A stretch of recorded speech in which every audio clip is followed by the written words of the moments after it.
Hello, and welcome to Tart and Touchdown episodes. And this week, we are breaking down Super Bowl 61, a game that didn't turn into a shootout that many predicted, but instead became a physical, defensive battle that was decided in the trenches. Before we get started, make sure you're subscribed to us on YouTube and all podcast platforms to get the latest podcast as they drop, and follow us on Instagram and TikTok for all our latest content. First up, joining me is fellow Patriots doubter, Gavin. How are you? Good. I'm good. Although I feel I'm going to end up playing devil's advocate tonight because I think everyone's been a Patriots doubter. Oh, well, and I mean, technically, Dan did go for the Patriots when we talked about it in our previous show, but I feel like he maybe regretted his choices as we were watching the game together. Dan, how are you this evening? I'm not too bad. Yeah, Super Bowl 60 did not go the way I was expecting it to go. I did say on last week, I just had a feeling they might do it. I think my head told me they weren't going to do it, but I just had one of those feelings that they might do it. Obviously, it was well misfounded. We'll break that down as we go through the show. Yeah, I feel like you let your heart speak over your head, but I mean, that's... Well, to be fair, it wasn't my heart. I'd tell you the Cowboys would have won it, but anyway, that's not different. Well, they weren't even close to being in it, so, exactly. You know, we can just segue right past that. Just to give a very quick shout out before we begin, we'd like to say a big thank you again to the Scotsman Group and Committee Room 9 team for allowing us to come along and host the NFL quiz on Super Bowl Sunday. We had such a great night, and thanks to the people that were there that came over and said hi to us. So we're very much looking forward to being back when the season resumes later in the year. And with all of the housekeeping now done, let me set the tone with an overview of the Super Bowl. So the Seattle Seahawks came away victorious in a game defined by relentless defensive pressure, controlled quarterback play, and a dominant performance from Kenneth Walker, who walked away with Super Bowl MVP after carrying the offensive load when it mattered most. For the Patriots, it was a tough night on the biggest stage. Drake May, so impressive throughout the regular season, struggled under constant pressure from Seattle's defensive line, and the New England offense just never really found its rhythm. The Seahawks dictated tempo, won the field position battle, and avoided the costly mistakes, while the Patriots simply couldn't protect their young quarterback long enough to unlock their playmakers. Add in a record-breaking Bad Bunny halftime show that captured global attention, and Super Bowl 60 proved to be as culturally significant as it was tactically intriguing. So let's get into it. And let us begin with the quarterbacks. So there's been a lot said this week about Drake May playing scared on the biggest stage. 6 sacks, constant hits, hurried throws. And in the regular season, he had a 31-8 touchdown to interception ratio, but in the postseason, he managed just 4 touchdowns with 2 interceptions, and the drop-off continued from there. In this game, he completed 27 out of 43 attempts for 295 yards, 2 touchdowns, and 2 interceptions. Consistently under pressure in this game, his efficiency fell dramatically compared to Darnold's. He looked hesitant at times, double clutching, holding the ball, and missing a couple of deep shots early. So, Dad, did May look rattled from the first quarter, or was this just the Seahawks defensive line completely overwhelming the Patriots offensive line? I think I said to you very early in the game that I thought Drake May was playing scared. I think I noticed it very early on. He did get sacked on the first drive. I think it was second down he gets sacked. Or first or second down he gets sacked anyway by Witherspoon. And then I think it was the play after he then got harried. They had to throw the ball away in third down. And that was in the first drive of the game. But even with that, I mean, the Seahawks defensive line did get at him all night and come to kind of reasons for that. But even before, I felt they put too much pressure. I don't know what happened. He just looked like a rabbit in the headlights. I felt he just wasn't connecting these throws. There was no rhythm. And I think scared is the right way to say it. I don't know if the occasion got the better of him, or I really don't know what happened to him on Sunday night. He just became an average quarterback after being such a good quarterback all year. I mean, boy, wasn't even average because he didn't even play at an average level, but he just looked like a shell of the way he has played this season. And I don't think you can put that down to anything to do with scheduling or anything like that, because you've still got to go out there and play well to win these games. He just looked, I don't know, he just looked lost, looked scared. We talked about CJ Stroud in the playoffs. That was what it reminded me of. Like, we'll use it as if he just dissolved and lost, as if he just lost all confidence very early in the game, and it was never coming back. Yeah, even like we spoke about it during like the warm-up, so you could like maybe see he was maybe trying to put on a bit of a front, because I think he was scared from the offset. I mean, I don't like to use the word scared. I just think he was obviously feeling the pressure about the whole thing, and you could see him there standing there with his shoulders down, like puffing up his chest, and it just didn't feel like Drake May. And we don't know him obviously, but it Yeah. felt maybe uncharacteristic for him. Yeah, I like think. you said, Joe, we watched, he was getting interviewed right before kickoff, he was getting interviewed, and he was standing holding himself like that, as if he was, and I said to you, I think he looked as if he was trying to look tough. I don't know if he was even just nervous talking to the camera and he was just trying to get himself comfortable. Something was just off with him all night. We'll probably never know what it was. Maybe it was just the occasion, maybe it was the pressure. But as we'll talk about the Seahawks defensive, they did get to him, but I think by that point, he was already gone by that point. I don't think the defence is the reason for his mentality. The way the stats came out and the way everything the game unfolded, 100% was to do with the Seattle Seahawks defence. But I don't know if right from the off, his mentality just, I don't know what it was. It just didn't seem right. And the Seahawks defence on top of that was a recipe for disaster for them. Yeah, they could read it. I mean, we know that from reading stuff, from getting some more intel, they could just totally tell what everything he was doing. They just knew it. Gav, do you think, is this a young quarterback learning the hardest lesson on the biggest stage, or is there a genuine concern about he maybe handles elite pressure? Well, I mean, I think that's a really important point. You say the youngest quarterback, because other than Dan Marino, Drake May is the youngest quarterback to play in the Super Bowl. So actually, there's very few people you can really give it a fair comparison to. This is someone that's in his second year playing in the league, never mind playing in the Super Bowl. I think there's been others. Ben Roethlisberger played in the Super Bowl. His second season, won the Super Bowl, but really didn't have a lot to do with that victory himself, statistically. I'd say I'd play devil's advocate, and I think if we look at it, I think he definitely wasn't helped by his offensive line.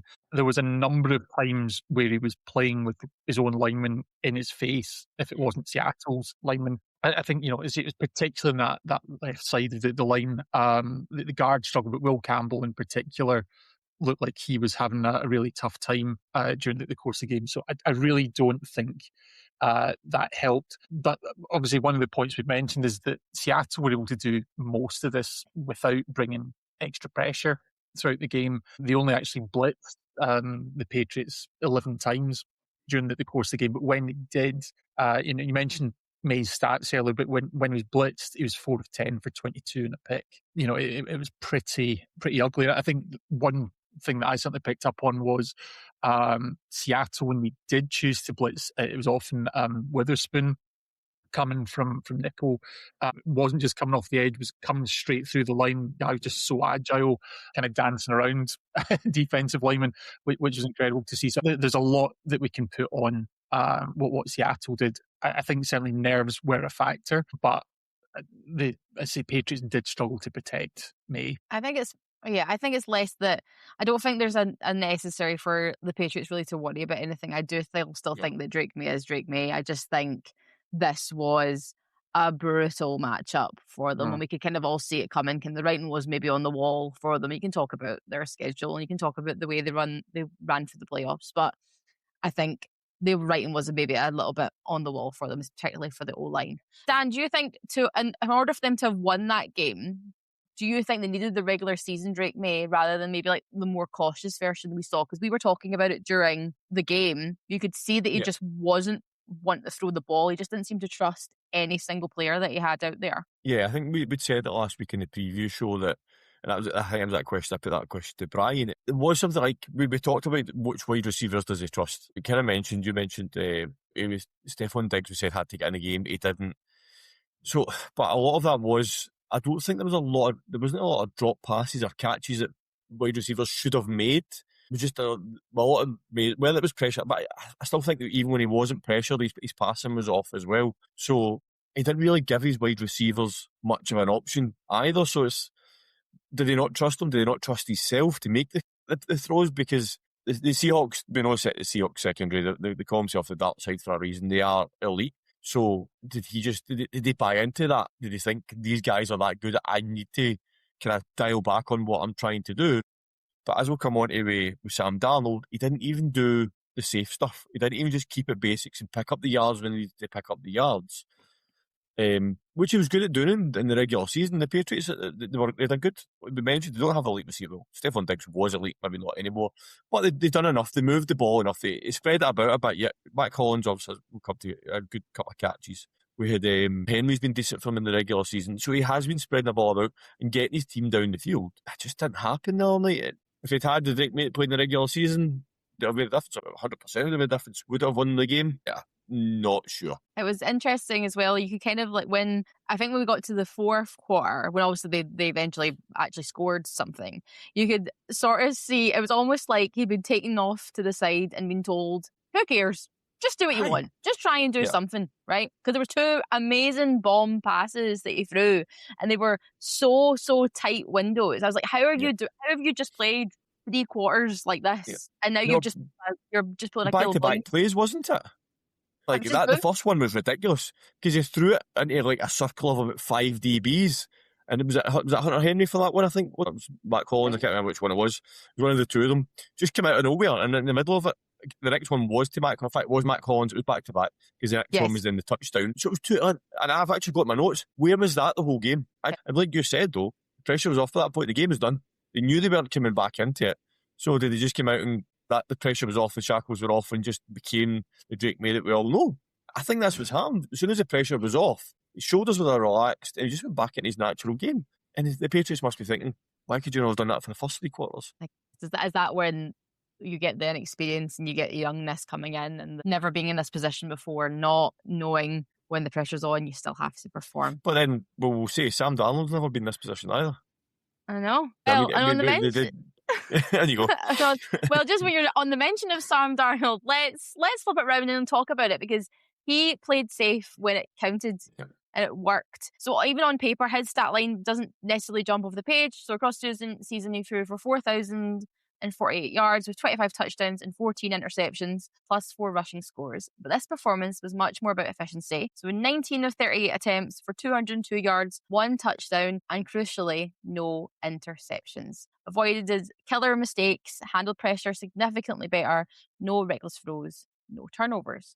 So Gav, was this Darnold playing it safe, or just was this exactly what the Seahawks needed to do in a defensive Super Bowl? I think it's absolutely both. The answer is yes to what you've said. I think it's funny because we've just talked about Drake May and how he's had a terrible game. Actually, this isn't entirely dissimilar to what Drake May did in the AFC Championship game.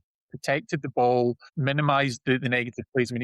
Darnold himself only took 1 sack. But when you have a game as tight as this, and I think it's fair to say that as much as we talked about the Patriots' strength of schedule, we talked about Drake May's troubles in this game and the Patriots' offensive line, the Patriots' defence had a really good game throughout. They did not make life easy. They were bringing pressure on Darnold. Gonzalez in the backfield had a fantastic game as well. He broke up several big plays, potentially saved 2 touchdowns in the game. This was not an easy task for Sam Darnold, and that's always been the book in him. The biggest games, he's folded, he's turned the ball over, and he's not done any of that. So when the game's tight, it's kind of almost like rugby. Seattle just kept the scoreboard ticking over. You had the 5 field goals kicked. That was a record in itself. And maybe that's not particularly exciting for the neutral fan watching it, but you got to a stage where Seattle had built a 2-score lead without finding the end zone, and it never really looked in any danger. No, not at all. Dan, do you think in a game where a defense is so defensive dominated, do you think mistake-free quarterback play is more valuable than chasing a big highlight throw? Oh, 100%. I think, see, the first couple of drives from the Seahawks, there was a couple of passes and we all looked at it and went, oh, that was close. There was a couple of things where maybe it would have been an interception, but there was ones you thought that was a bit of a risky throw. But I think the difference was after that, I thought, I can't do that. And he kind of dialed it back a wee bit and he just picked up the yards he had to pick up. I mean, I think I think I remember GSN having 1 big play, but not much more than that. It wasn't even big. 16 yards was his longest. He did pick up that injury, the concussion. Yeah, he went out with that injury for a little bit, so he was a bit MIA for a while. But then he came back. The Patriots did keep him out of the game before that, though. Like I've mentioned, Christian Gonzalez, I name-checked him last week. He was unbelievable for the Patriots. Gav said he saved 2 touchdowns with 2 ridiculous plays. It wasn't even just basic. It was 1 tip away and one he nearly intercepted the second one. That was ridiculous play for him. So they did keep JSN quiet to an extent. He only got 27 yards on 4 catches. Darnold took what he needed and he spread it about as what 1, 2, 3, 4, 5, 6 different receivers. Nobody got any more than 60 yards. 3 of them with 27 or 26 yards. He just done what he had to do. And they schemed it perfectly. They knew what they had to do. They knew Jay Senator, Shaheed were going to be picked up by Gonzalez. He took a couple of shots at him, didn't work. So he just moved it about. And it worked. And it got him enough. It got him down the field. 202 yards, like you said, but they only threw the ball 19 times. Well, he threw it more than that, but only 19 completions. So he threw it for 50% completion rates. That shows you that the Patriots defence was doing something to stop him. But he just done enough. 19 completions for 202 yards is pretty impressive. I've said he had to get the points on the board. So all he knew he had to do was get his team into at least field goal range because they knew he'd just keep adding the points on. And they just took what the Patriots gave them. And there was nothing flashy about it. The longest catch was 23 yards to Cooper Kupp. And I still don't think that was a catch either. Yeah, I mean, I still think that was out of bounds. But fair play, heads up to the Seahawks. He just got to the line and threw it through the next play. So, yeah, 23 yards was the longest throw of the game. That shows you he did not do anything flashy. He kept it safe. He knew what he had to do. And I think himself, he knows if he had thrown an interception early in that game, it would have got in his own head. And I think he dialed that back and thought, let's just play this safe. Let's just do that.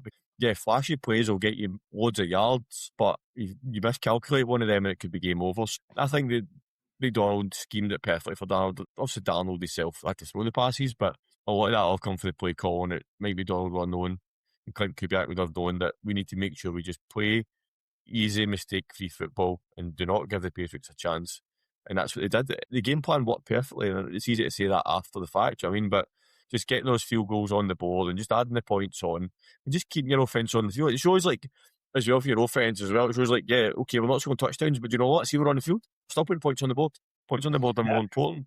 One thing I think we really need to do, though, is just to give some flowers here, because I'm going to just list off a few names here. Baker Mayfield, Sam Darnold, Josh Allen, Lamar Jackson, and less so Josh Rosen. He was that class of 2018. You know, if you'd said in 2018 that Sam Darnold was going to be the first one to win a ring, actually, there probably would have been a lot of people said that, because aside from Lamar, who wasn't really as high up everyone's draft boards, the other four everyone thought were going to be superb prospects, and actually 3 of the 4 is absolutely panned out that way. But if you'd said 2 years ago that Darnold was going to be the first one to win a ring, I think very few people would have agreed with you there. But it's a hell of a class, and neither of them have reached the absolute pinnacle up to this point. So, you know, congratulations to Sam Darnold, because it just shows you, you know, you can come in with all the fanfare that you want, but it is still really tough to make it in the league. He has put in the work. He's put in the air miles, traveling around from team to team. But yeah, it's fully earned, fully deserved. Well, I think a lot of the credit needs to go to the coaching team as well, because obviously they've seen something in him. Like, well, we seen what he done in Minnesota last year, so we could see the talent was there if they could have the right scheme from and the right players around about him. But the play calling's crucial in this. You're not asking Sam Darnold to throw the ball 60 yards numerous times a game. He'll take the shot if he has to, but he's not that type of quarterback. And that's what I think the Vikings realised last year. And I think that's also the Seahawks have played on that advantage this year and that strength.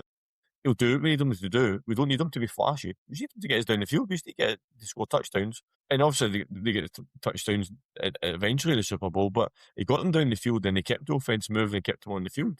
That's what mattered. Well, I guess to ask you both this question, I guess we'll start with you, Gab.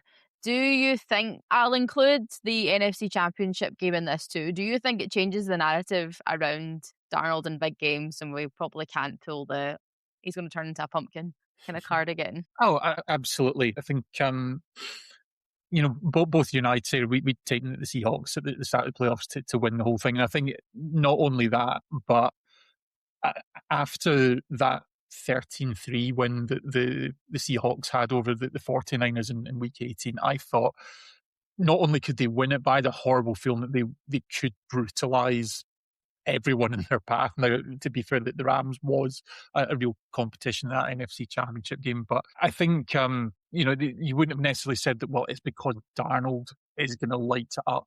And if you look at stat line, he didn't necessarily do that, but he did what he had to. He avoided the negative plays. He avoided the mistakes. There was never really a time where momentum was against the Seahawks. I mean, certainly, I think you could say that a real war of attrition for stretches, but it was always the Seahawks that were just continuously edging away throughout the game. Obviously, once they finally got that touchdown in the fourth quarter, you could tell that was absolutely game over. But Sam Darnold did exactly what he needed to do to make sure that it was just all going Seattle's way. Dan, do you agree with that statement? Yeah, I think every quarterback's got a pumpkin game in them. It doesn't matter how good you are, right? And I think the problem has been with Sam Darnold, he's had a lot of them in the past. He has, right? But I've just looked at the stats. Sam Darnold never threw one single interception in 3 playoff games. Nope. Guy that's meant to be an interception machine, 3 playoff games, 3 big games, 49ers, the Rams, and the Patriots, never threw a single interception. So the main reason he's got against some good defensive players and some good defensive schemes, not a single interception. So he played mistake-free football throughout the whole of the playoffs. So does it change the narrative? I think it does. Would Sam Darnold go out in week 1 and throw 4 interceptions? Yes, he could. But so could Josh Allen, so could Lamar Jackson, so could anybody else. So I think Darnold now deserves to be shown that, yeah, do you know what, he can play in the big stage. And maybe for him it was a mentality thing. Maybe that game Gavin mentioned, that 49ers game was our biggest game of the season in week 18. And he went out there and it was a tight game, there was not much in it. Maybe him winning that game's kind of got that monkey off his back and he's thought, well, do you know what, actually, I can win these big games. And then he went on the playoffs, they absolutely hammered the 49ers. That Rams game could have went either way and they won it. And then obviously Super Bowl, they kind of dominated the game to an extent. So yeah, he can do it. His narrative should change, but like I say, anybody can have a bad day. And I think now when you look at Darnold, when he has one of these bad days, it's going to be a case of, yeah, it's a bad day. It's not going to be, oh, there's the old Sam Darnold back. As much some people will still say it, but I think going forward, that will be the case. It'll be that was an off day rather than, oh no, the old Sam Darnold's back. Yeah, I think he now has easily pushed himself up into that top 10, top 5 quarterback discussion points. I think that's something that's definitely looks like to be on the cards for him. Right, let's now talk about who was the MVP of the Super Bowl. Kenneth Walker III, 135 yards on 27 carries, and that is controlling the clock. That's wearing a defense down, and that's taking pressure off of your quarterback. So he topped 1,000 rushing yards in the regular season and saved his most important performance for the biggest stage. Dan, was Walker the most important player on the field given how this game unfolded? Outside of Jason Myers, and yes. I mean, we were on track for Jason Myers getting the MVP in the Super Bowl at one point in this game. Yeah, I mean, we spoke about it, how important the run game was going to be for both teams. And the Seahawks executed it. The Patriots just didn't at all, which we'll come to in a minute. But Kenneth Walker coming out, we knew they didn't have Charbonnet. He had Halani, isn't it? Is that right? George Halani is the RB2. He only had 2 carries, so Walker did do all the running himself. So it wasn't a case of he got that break where Charbonnet would come in or RB2 would come in and give him a break. They ran the ball 32 times, including 2 scrambles with Sam Darnold, and he had 27 of them. He was, and the thing was, an average of 5 yards a carry. It's an easy game when you're carrying 5 yards every single time you're touching the ball. I think, he said, the key part of it was obviously picking up the first downs and the yards, but it was the clock, running that clock and just take the time off and extending the drives. And like we said, those drives end up in points quite a few times. So that was the key to it. And yeah, I mean, I think the way the game played out was the most important player on the field. And regularly, yes, Myers obviously put the points on the board for them, but Walker getting the spaces and getting the yards and get the time off the clock made a massive difference to that Seahawks game plan. But as we know, the Patriots didn't do anything at all on the ground, which didn't help their case either. Well, yeah, because when you look at it, you can totally see that's where the main difference is. Because even every single time the Patriots were on the field, they were coming off again. It was a minute and a half, and they were off. Nothing was working for them at all. So there was no clock management from the Patriots side. The Patriots ran the ball 13 times in the whole game. 13 times. 67 plays. Even that, they weren't that far behind that they had to throw the ball. At no point, obviously, it got to the 15, then yeah, at that point did, but when it was 3-0, 6-0, even 9-0, the field goals, they didn't have to throw the ball. But like you said, they did, and it resulted in so many 3-and-outs and so many punts for them that they just couldn't get any momentum going. I think 42 yards combined with their 2 running backs. For Henderson and Stevenson, 42 yards combined. Drake May was our biggest rusher on the night. Drake May ran for 37 yards. So he ran for nearly the same amount of yards as their 2 running backs combined. Nuts. I don't know. We spoke about how important it was for the Patriots to get the run game going because it was crucial for them. And for some reason, they either went away for it because it wasn't working to start with, or they decided they weren't going to run the ball. They thought they could get it through the air. I don't know what the game plan was, but it didn't work, obviously. It was not on the cards. Gavin, in a league that's maybe become a bit pass heavy, do you think this shows that a dominant run game really still travels in big moments? Absolutely. I mean, especially in a game as tight as this, where you're able to just moving the sticks and the clock, crucially, because I guess that's the big thing. When you get the run game going, then you're just continually taking, every first down can take 2 minutes off the clock and closer to the end of the game. And that's exactly what you really want to be doing whenever a fixture's in doubt, is just shortening the game. And that's exactly what Walker did. Continuous, it's not just having these, chunk plays. It was continuous, moving the ball. So I think there's absolutely going to be a place for it. It's the strategy hasn't ever really changed at the end of the day. If you can run the ball, that's going to eventually free up opportunities for the passing game, and vice versa. Obviously, if you can move the ball through the air, that is going to get people, the defense, on their heels a bit.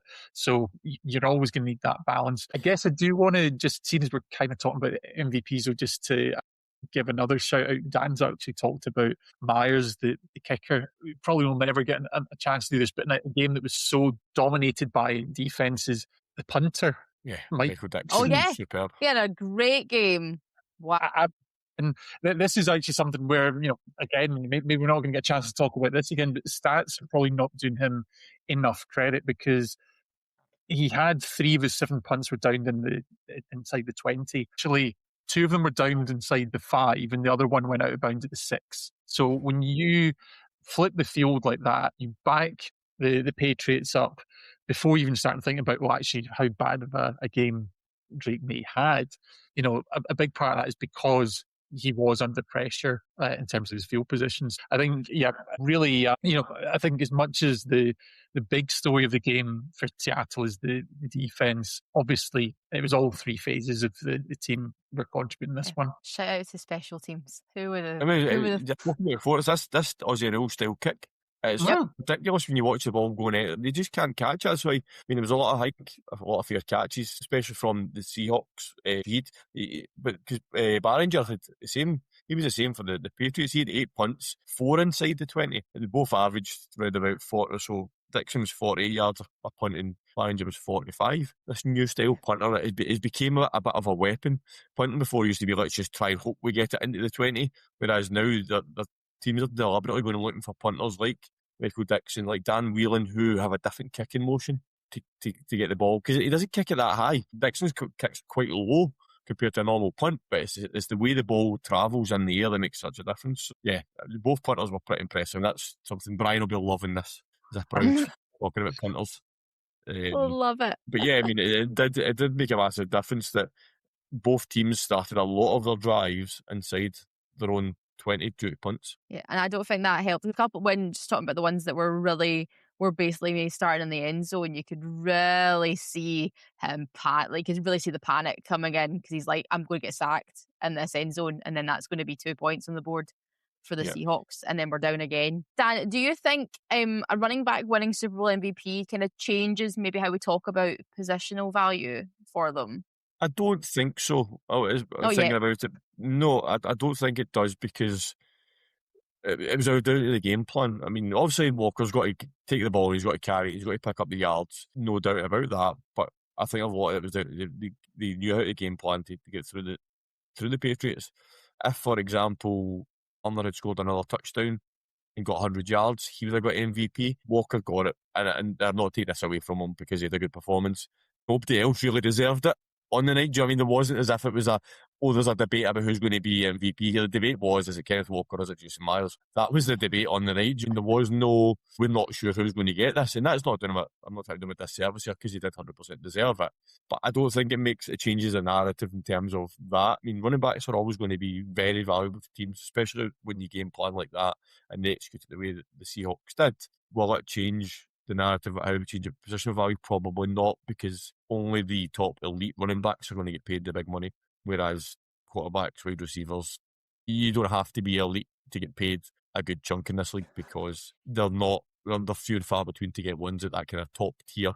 Whereas a lot of the running backs now, you've got 1 or 2 Previously, you'd have a lot of elite running backs, whereas now I think you've probably got that top tier of maybe 5 or 6 top running backs, and then the rest are in that kind of middle range where they are good and they're good enough and they do the job they need to do, but they're not taking that step up to the next level. I think you've got to remember as well that, coming into the season, Walker wasn't the clear-cut number one in Seattle. Of course, Charbonnet went out during the course of the season, so it has been a kind of a running back by committee situation. And I guess talking about the point about positional value, specifically durability with the position is always going to be an issue. So yes, we've seen a number of running backs having superb seasons. Obviously, Saquon Barkley was, the standout last season, but what's he done this year? He's contributed, sure, but there's massive regression. And I think that's the thing. If you compare it to, it ultimately is a quarterback-driven league. Your running backs are always going to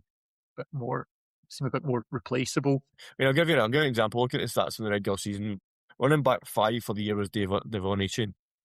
He's a good running back, but is he in that top elite level of the top 5? I wouldn't say so.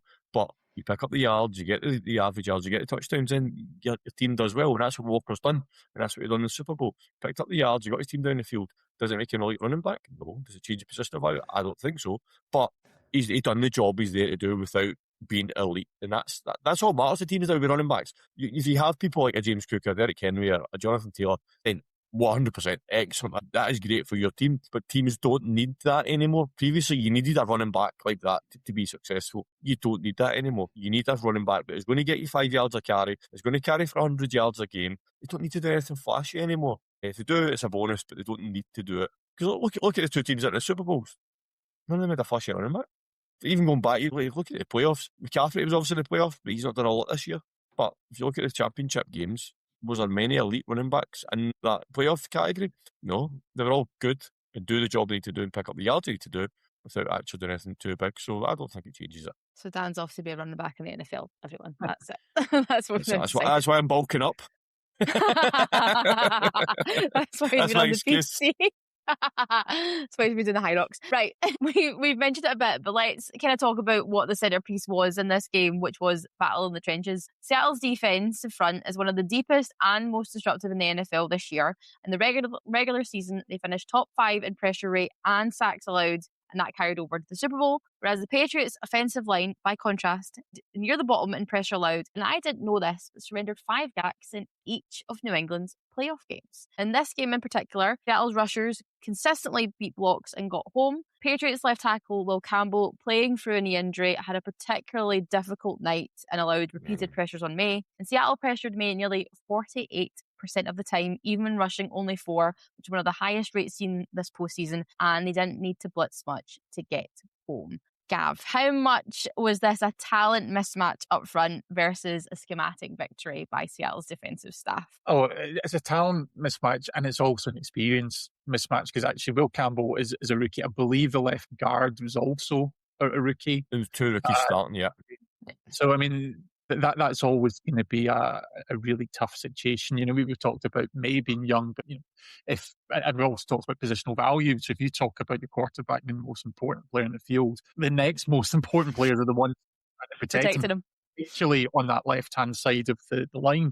So I think there's an obvious weakness for the Patriots in this one. I think you mentioned obviously Campbell carrying a bit of an injury there, so it's something that potentially is going to improve through experience. I think the suggestions that actually Campbell will probably shift to another position on the line as he continues his Patriots career. But I think that was a real challenge for the Patriots. And obviously, from Seattle's point of view, if you can bring pressure with 4, then obviously what that then enables you to do in terms of your coverage schemes, you've got 7 people back, you can throw doubles, you can have safety help, whatever you want to do. A lot of what Seattle ultimately did was zone defense. It wasn't anything particularly exotic in terms of their coverages, but when you're consistently pressuring the quarterback with just 4 people, it's going to make life difficult for him. Yeah, I mean, I don't. Wow, it's like I sent you the notes ahead of time because you just segued that perfectly. When that front 4 can generate that level of consistent pressure, without anything extra. How does a quarterback change their approach on that? We spoke about the previous show that we thought that May would be fine under pressure because he can move and he can be mobile in the pocket. He just couldn't get away from it. I mean, Gav, you mentioned Will Campbell. Where he's carrying injury or not, I don't know. He allowed 14 pressures in that whole game. 27% of snaps became pressures. That's the most that anybody has given up this season. To compare that in his last 6 games, which included playing the Broncos defence and the Texans defence, we allowed 13 in total in the last 6 games. He just couldn't deal with this Seahawks 4. And like you said, they didn't bring all out blitzes, they brought 4. That's nothing like a standard offensive line. I'm not going to say they can deal with it in every single play, but you shouldn't be giving up 6 sacks to 4. And we spoke about this, we kind of touched on it earlier on, was Witherspoon. Witherspoon was ridiculous. You just game planned him. Looking at his stats, he got 3 quarterback hits. He got the sack as well, the tackle for loss, which would be the sack. But he said post-game that Mike McDonald had picked up on this, the offensive line of the Patriots have tendencies when they're set certain ways, and the Seahawks noticed that. So I think from getting what Witherspoon said, he was given a bit of a free loose that if you see this setup, just go. I don't think some of the plays might have been set up that he automatically blitzes on that play, but something was, and I think there was one player, thinking about it now, I remember one of the it was a linebacker or safety pointing to him to go. So they've obviously seen something that they thought, and he's just went whenever they've seen that tendency. And I don't think I've seen a corner blitz as much in a game and be as successful in a game. So yeah, he got the 3 hits and the 1 sack, but it was the pressure. I mentioned earlier on about the sack in the first drive was him. The pressure on it, the play later was him. And he just, when you said, he just came through the line. It was as if nobody even blocked him. He just was waltzing through that line as if nobody was there. And he came off the edge a couple of times as well. The one for the fumble, which was the third or fourth quarter, whenever that was, 2 of them came off that edge. He got the sack and then, what's his name? Nuosu. He recovered a bit. Both of them came from the right-hand side of the Patriots line. So it made a massive difference. And just if you can press with 4 without having to send any extra bodies just generally, then you can do whatever you want in defence. You can sit with however many want you back because you know that the 4 up front are going to do the job. So you could have 7 DBs on the field and 4 up front, and you know they're going to do the job. You don't need any linebackers. You don't need anybody extra to go and press. Do you know what I mean? And that's what made the difference, is that 4 getting up there. Sorry, I've just realised I've not even answered your question. It's all right, you're fine. That 4 getting up there made a massive difference, but we did expect Drake May to be able to handle that better than he did. We did get out of the pocket. It's because he was running for his life. It wasn't they didn't do a good job of moving the pocket either. There was one play where I think it was Byron Murphy pushed the offensive lineman into Drake May and still sacked him because he gets through him. The Patriots offensive line, it didn't give me a chance. We spoke all about Drake May at the start. We'll not go over all that again. Did he change his approach? Did the offensive coordinator change their approach to the game? I don't think they adjusted enough, because what do? You put an extra lineman in, you put a running back in, you put a tight end in. Even just to get that nick on someone coming through the line, you just have to get them, bump them, knock them off their stride. They didn't seem to change their game plan or adjust. If they did, it wasn't visible and it wasn't noticeable. If they did change it, because it didn't seem to make a difference the whole game. Drake May could have changed his approach, but I don't think it would have made a difference. Yeah, they definitely tried. I mean, I know certainly the tight end in particular trying to chip in a number of plays, but I think the problem is that it wasn't just one person that was generating that pressure. So, one of the things I talked about in the FC Championship was that Drake May took several sacks in that game, but only lost about 4 yards of play, because a lot of the time stepping up, he's minimising those losses. But the problem is that Byron Murphy in particular, pushing up the middle, there's nowhere for him to go, there's nowhere for him to step up. So he's just been suffocated all the time. But yeah, they hit him. He got hit 11 times, 6 sacks, but it was 11 hits as well. That's the only times they actually made contact with him as well. You could probably double that for the amount of times they actually chased him out the pocket or put pressure on him. Yeah. So yeah, it was brutal. It was brutal. It was difficult to watch at some parts. Gavin, we speak a lot when we're on the pod about how defense wins championships, right? Do you think this game proves that is still the most important part of championship football? I think it's hard to say it's the most important part. But I think certainly for Seattle, that's their second Super Bowl victory, and both times it's come through absolutely suffocating defense. So certainly, if you're a Seahawks fan, you're going to say it's a factor. I think that there's lots of different ways to win a football game. at the end of the day. We've seen so many Super Bowls over the past few years that have been shootouts, and defense has made plays at critical moments, but they haven't necessarily dominated the game. So I think obviously, particularly with salary cap and so much money going in particular to the quarterback position, teams are always going to have to find different ways to win. But if you have an elite defense like the Seahawks do, then that is definitely going to put you in a position to succeed. Well, there we go. So now we'll move off the playing field and let's move on to the other main performance of the night, which was Bad Bunny delivered a halftime show that reportedly averaged 128.2 million viewers, which even surpassed parts of the game broadcast, which isn't surprising. For huge global engagement and plenty of debate. So Dan, did the halftime show outshine the game in cultural impact? Oh, I think 100% did, because the game didn't really live up to the expectations in terms of that. But yeah, I mean, I think you can see, and we all know, we'll not go over all the criticism that was levied at the NFL and Bad Bunny before this. But as you said, Bad Bunny is the biggest selling artist in the world. See if he wasn't from Puerto Rico, would it be an issue? No, it wasn't an issue for most people of sensible minds. He wouldn't have that question. If I'd been Taylor Swift, for example, would anybody have questioned it? No. If it'd been anyone that was maybe European, would it be questioned? No, would not. Right. There's no issue there. For culturally wise, I think it shows the shift the NFL are trying to make. So the NFL know that he's the biggest selling artist. They know he will get eyes on to the Super Bowl. They know that they've got this big push in Latin America. They've got the games in Brazil. They've got the games in Mexico. They want eyes on the product. As much as Bad Bunny is a great performer, the NFL don't. I think that'll be part of their thinking. They're obviously not going to just pull some random person for the halftime show, but for them, it's how do we get eyes on the product?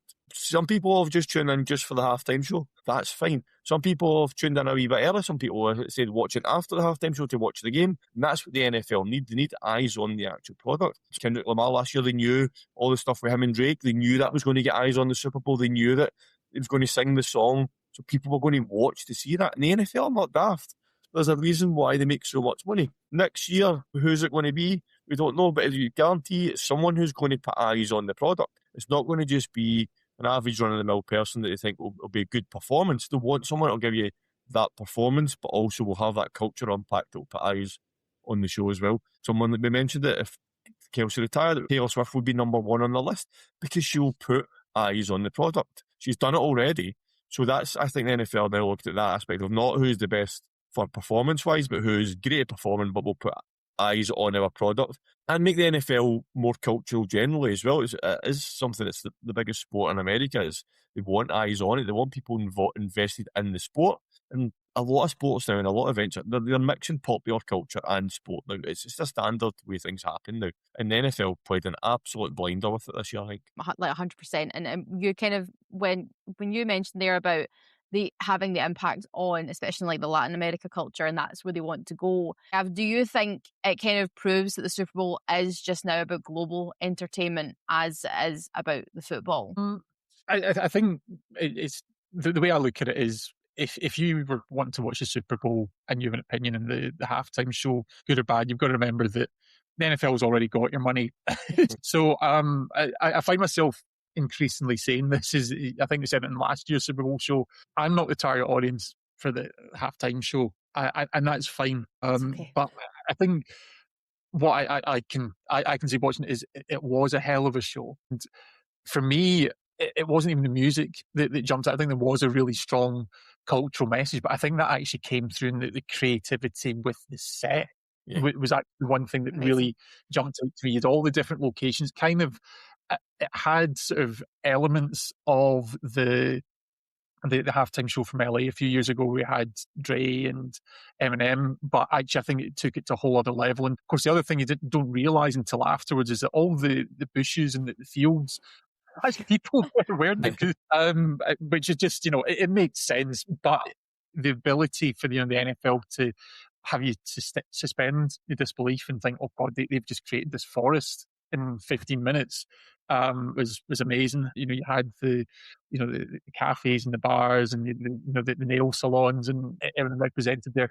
I think that was just really, really cool to see, and it really kind of brought out Puerto Rican. What I loved about it as well, have you mentioned there the way the set was? I'm like, it was very much a thing like Kendrick Lamar last year. There was a story told as well, like all the different locations. Like Kendrick Lamar, the way his stadium was set up last year, like when he moved about all the different locations, it was storytelling within the performance as well. And it's like being at a concert. It's like you can see the different aspects of the performance. Of starts off this way, moves into that, and then moves into that. And I think you've seen that physically as well as audibly, like in terms of the songs, you can tell the songs, but they set it up so that, like you said, Gavi moves section to section and tells the story. Same as Kendrick Lamar did last year.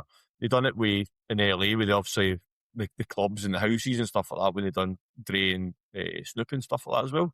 So it has become its own show in itself. I mean, it always has been, but previously it was people go up and sing, they have guests, they sing the songs and go off again, whereas now it has become an actual performance and an actual storytelling and an actual show, and it's working. And then it is the NFL, obviously, reaping the rewards of going down this. I think the flip on that has came since Apple took over, Gav. I don't know, would you say, since Apple took over production of these halftime shows, that this is the angle, and it's clearly working. Yeah. So, yeah, everybody always wonders who next year's halftime show is going to be, but I think this new era of the halftime shows makes you think even more. Like, I'm already thinking who could do it next year that could tell those stories and do that kind of performance, and there's probably not many people on the planet that could do it. Yeah, I think it's been since, because Jay-Z and Apple Music's what's taken over, and you can see Jay-Z is, I feel like Jay-Z has always maybe been a storyteller, like especially when he's been doing his production work. It's always been like, I mean, you can even look at Beyonce's tour work. You can see the full spectacle, and a lot of people throw out names. Like you can already see the people that are the same, like this person for next year. But you're right, has to follow that expectation of you are going to go through and you're going to make something come to life. It can't just be, I'm going to stand in this position and look great and sing a song, which is always what tended to be our male performance in the Super Bowl halftime show rather than the female performance, because the female performance would come out and give a spectacle. Because even look at Lady Gaga, right, and your Katy Perry's, they didn't tell a story, but they were there. It was a full production. It was a full set. And now the men are doing it too, which is great. Which is great to see the expectation is still there on both sides. Sorry, Gav, I interrupted you. No, not at all. Just the one thing I'm going to say, because this is our one chance every year to be arts critics, and the one thing I'm going to say, like the criticism, nothing to do with Bad Bunny himself, but actually the direction this one, you had that message to go out, which is the only thing more powerful than hate is love. Great message. It was actually obscured by all the flags. You figure out what it said, but I actually missed the killer shot at the end. Now, to be fair, there's plenty of cameras around the stadium that they've captured it. You can see it now, but at that moment in time, just have that one shot and that message clearly displayed. There's unmistakable.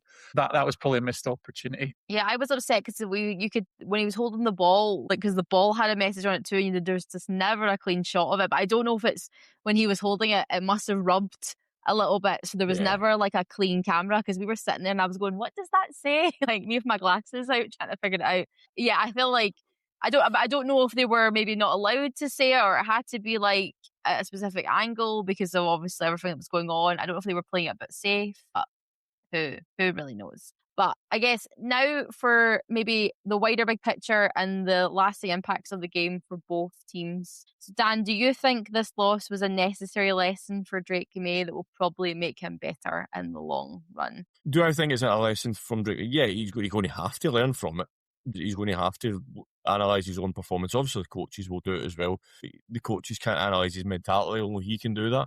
Only he can look at his performance and think, what was I feeling at that moment? What was it looking through my head? What was the emotions I was feeling? Why did I do that? Why did I throw that ball there? Why did I not do that? Only he can work that out schematically and stuff like that. The coaches can talk him through the mechanics and the technicalities of his performance, but he needs to look at this as a personal lesson, as in terms of his attitude and his mentality and how he can learn from that going forward. Yeah, he has to learn from it. If he doesn't, then there's something wrong. There's a lot of aspects of what he needs to learn from. It's not just I didn't throw the ball here, or I didn't run here, or do that. Emotionally and mentally, physically for himself, he needs to look at that and analyse what went wrong more than just the actual technical side of it. Do you think the Seahawks have maybe provided a bit of a blueprint So defense, run game, mistake-free quarterback play is potentially your run to the Super Bowl. Well, the Seahawks, that's what they had before, wasn't it? This is the same blueprint that worked for them before. They had that Legion of Boom, they had Marshawn Lynch, they had Russell Wilson. It worked for them before. They've went back to that blueprint and it's worked again. I think it's very simplistic to say, because everybody knows that if you do that, you're going to be successful. Executing it is a completely different thing. Like, every team has got that game plan of have a good defense, have a good run game, and mistake-free quarterbacks. Yeah, that's the game plan for every team. Executing it is a completely different ball game, and there's so many aspects that come into it. We mentioned the Patriots' offensive line tonight. You need to have an offensive line that at least gives your quarterback a chance. You need to have wide receivers that are going to catch the ball. You need to have cornerbacks that are going to stop the ball. There's so many facets, and that's what I love about this sport. In football, you can have, in our football, you can have 2 or 3 absolute elite players and a team of good players, and it takes them to another level. In the NFL, everybody needs to be at a very high level. You can't get away in the NFL from just being average. You get found out very quickly. So everybody needs to play at that elite level. They might not put in elite performance all the time, but they need to play at that elite level every single snap of every single game. And that blueprint works if you execute it rightly and you have the right coaching staff to put that in place. We mentioned the tendencies of the offensive line of the Patriots. Those small things are the difference in this league. Is if you notice something that's going to give you that 1 second of advantage to get off on the snap, it makes a massive difference. And that's what happened Sunday night. The Seahawks picked up in that one tiny thing that we still don't know what it was. He didn't tell us, but it could be something as simple of they put their hand down this certain way, or they lean this way, or their foot goes. It's going to be something as ridiculous. It's not going to be anything that anybody watching on the TV is going to pick up on. But they've obviously watched hours and hours and hours of game film and thought, when he does that, that means that. When he does that, that means that. And that, 1% difference wins you the Super Bowl. Yep. It just proves when coaching really counts and watching tapes really, really counts. Yes. And I guess to summarise, where do you think both teams go from here? I'll start with the easy option of this. I'll go with the Seahawks first, because they're the easy option for me here. The Seahawks have just won the Super Bowl and they have $722 million in cap space. They can only go. How will this happen? Do you know what I mean? Exactly. Because nobody expected it to happen. The Seahawks are now a very attractive option. I mentioned it last week with DeMarcus Lawrence. That Seahawks team last year wasn't, you can maybe see they're progressing something, but he said, I'm leaving Dallas to go there because I want to win a ring. Someone like DeMarcus Lawrence, who's one of the best edge rushers in the league, sees that last year before they've even won the Super Bowl, they become a massive attraction in free agency. And sometimes what will happen as well is players will want to go and play there, so the money might not necessarily be a big driver. So you can maybe underpay certain players because they're no longer coming to play for the Super Bowl champion. So you won't have to some other teams might have to throw money at people to attract them to come, because some players are a lot of players are motivated by money. But the Seahawks now have that, by the way, come play for us, we'll give you this amount of money. So they might pay you the same as any other team, but by the way, we're the Super Bowl champions.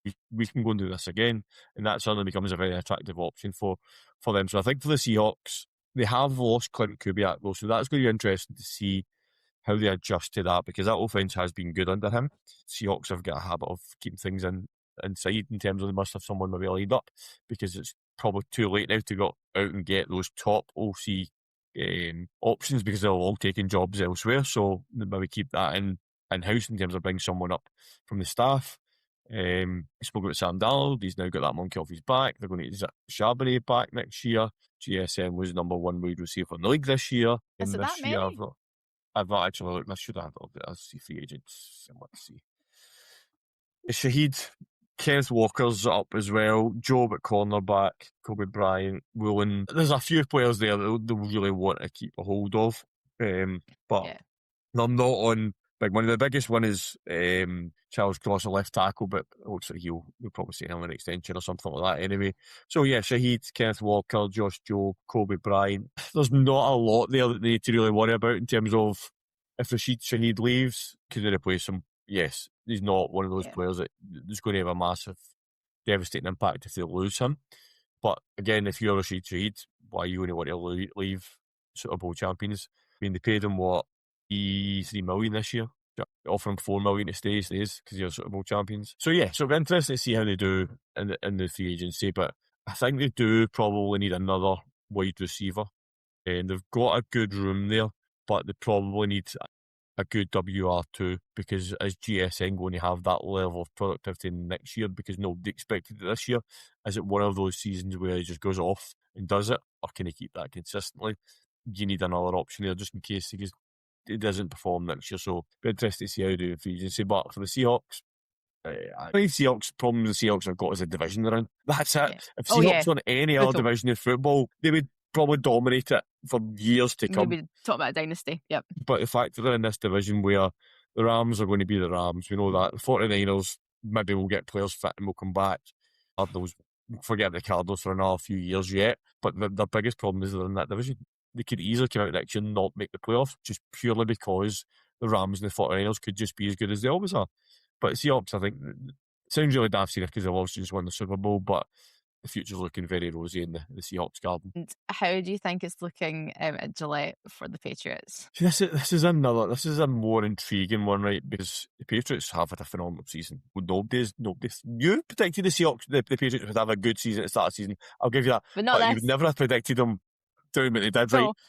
The Patriots peaked too soon is the question I'll ask, because we've seen it with other teams where they're building, and I used the Lions in this example a few times. The Lions, you can see they're building. I used it with the Packers as well, and I kind of mentioned it with the Bears as well. You can see they're building, and you can see where they're trying to go. Have they just got there too soon? Yeah. And that's the problem is you now, like, the expectation on that Patriots team now is to go back to the Super Bowl next year, and that's of no fault of their own apart from figuring out and winning football games. But the expectation, they've now set that expectation that, well, he's done it last year, why can't you do it this year?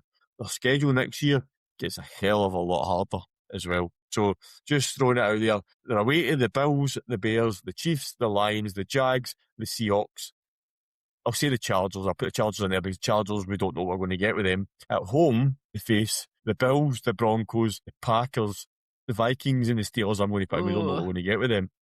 Yeah. So it was at 1, 2, 3, 4, 5, 6, 7, 8, 9 games that you could conceivably see them losing next year. Yeah, and how strong are those defenses they're going to come up against? And when you even look at the wider AFC picture for them, potentially you're looking at we don't know when Mahomes is coming back yet. We don't know that. Back. No.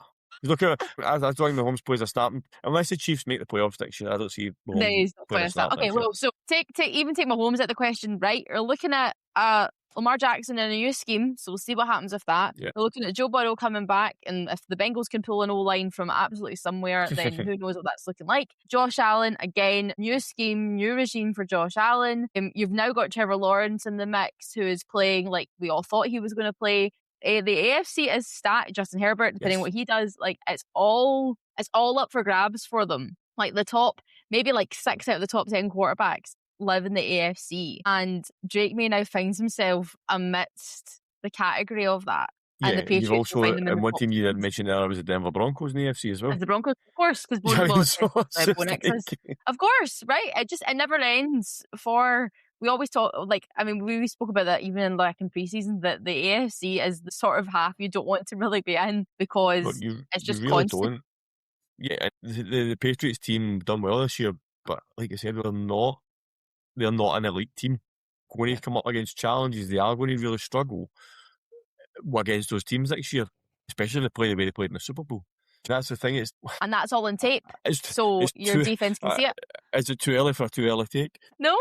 The Bills will win the Bills will win the AFC next year, right?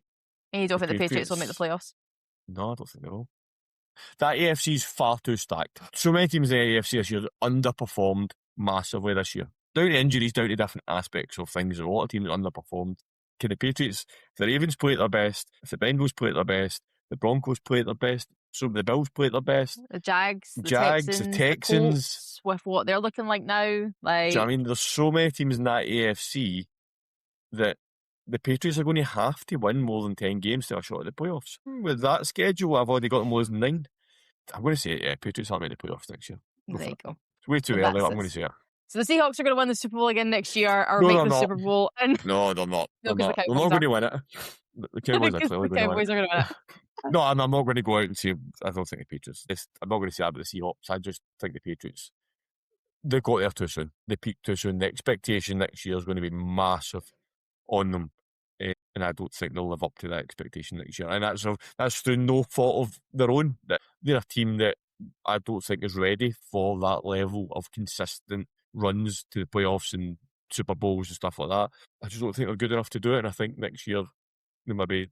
It's hard to say they'll take a step back, because I don't think necessarily they'll take a step back. I think other teams will take a step forward. And the schedule gets harder for them, and it'll just become more challenging for them. So I'm not going to say they're going to regress positionally wise and result wise. Yeah, they might. Performance wise, I think it's just teams around them are going to evolve and get better, and I think that's going to work against them rather than them being a worse team next year, if that makes sense. It does make sense. And it's okay, because the Patriots can't make the Super Bowl next year because the colour's not in the logo. So if you believe the conspiracy. That's true. But the Seahawks colour technically is, but that's okay. Right. So I think we've blabbered on enough for this evening. So Super Bowl 60 will be remembered for trench dominance, a young quarterback's harsh lessons, Kenneth Walker's MVP performance, and a halftime show watched by millions of people worldwide, and really not much else. And that sadly brings us to the end of our weekly episode format based around the NFL. Only like 210 days to go. We are going to do a bit of a roundup of the season, where I imagine there will be lots of shouting back and forth between us, some way too early 2026 season predictions like the one that's just happened, and potentially a very early Super Bowl 61 pick. Plus, we will, of course, have more NFL content to carry us through the off-season, from the combine, free agency, and the draft, all to come. Gav has dropped off, but Dan Gav, thank you very much for joining me, not just tonight, but throughout the season. It's been a great season for the podcast. And I know Brian isn't here, but also he's been a great addition to the team for us this year, I think. Yeah, there'll be a few people watching wondering where Gav just disappeared to, because unfortunately he had family duties to carry out. That's why he just disappeared without saying anything. So yeah, it's been a great season. This was also our first full season covering the NFL. We tried it last year for the playoffs and done weekly episodes. Didn't miss a single week this year, which was great. And it's been good. It's been good fun talking week to week basis. I think we are all ready for a wee bit of a break from talking about the NFL on a week to week basis. But for those that follow us regular, those that don't know, we will be back very soon with our In Conversation series, which will see us through the off season and going forward. Loads of very exciting things coming up in the world of NFL, American football, flag football, football. So much flag over the next football. 6 months that the we flag are going to be stuff right in coming the up heart is of. wild. Yeah. And we're going to be right in the heart of all that. So do not fear, we will not be off your screens for very long. And also, just a big thanks to everybody who's listened to us babbling on for these weekly shows and beyond that, because without everybody engaging with us and enjoying our content, then we wouldn't be able to do half of the fun stuff that we now get to do. So we really appreciate everybody who listens to me in particular babble on quite often. That's the thing. Everybody just loves it. We just talk nonsense. So people love you talking nonsense. So people love you throwing out ridiculous, far too early picks. It's a favourite thing to do. As soon as the Super Bowl's finished, you need to get your 2026 season. So I've went early with mine, but I like it. Everybody watches us. Everybody listens to us. Everybody follows us on social media. It allows us to have this fun. It allows us to do what we do on a week-to-week basis. And for us, it's an absolute joy and a pleasure to be able to do it. Yeah, absolutely. So, and all that being said, if you haven't subscribed to us on YouTube, please make sure you do on all podcast platforms so you can get your episodes the minute they drop, and follow us on Instagram and TikTok for all our latest content. And until next time, we will see you soon.